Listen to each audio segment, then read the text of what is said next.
বিয়ানীবাজার সরকারি কলেজে 2024-25 শিক্ষাবর্ষের অনার্স প্রথম বর্ষের ওরিয়েন্টেশন ক্লাস অনুষ্ঠিত হয়েছে। মঙ্গলবার সকালে আয়োজিত এই পরিচিতিমূলক কার্যক্রমে কলেজের 7টি বিভাগের 4 শতাধিক নবাগত শিক্ষার্থী অংশ নেন।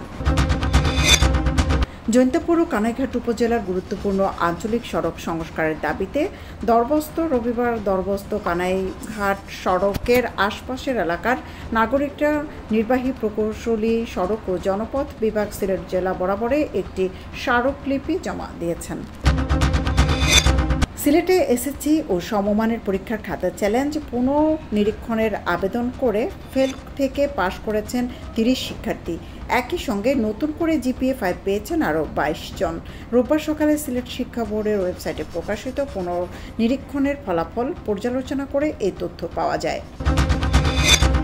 প্রথমবার এশিয়ান কাপ ফুটবলে জায়গা নিশ্চিত করে ইতিহাস গড়েছে বাংলাদেশ নারী ফুটবল দল। তাদের পদচারণ অনুসরণ করে প্রথমবারের মতো অনূর্ধ্ব-20 নারী এশিয়ান কাপ ফুটবলে ও জায়গা নিশ্চিত করেছে বাংলাদেশ মেয়েরা। কুলাউড়ায় পুলিশের অভিযানে চুরি হওয়া একটি প্রাইভেট কার উদ্ধার করা হয়েছে। এ সময় হেলাল মিয়া নামে এক ব্যক্তিকে আটক করা হয়। রবিবার 10 আগস্ট সকালে পৌরসভার সোনাপুর এলাকায় অভিযান চালিয়ে গাড়িটি উদ্ধার করা হয়।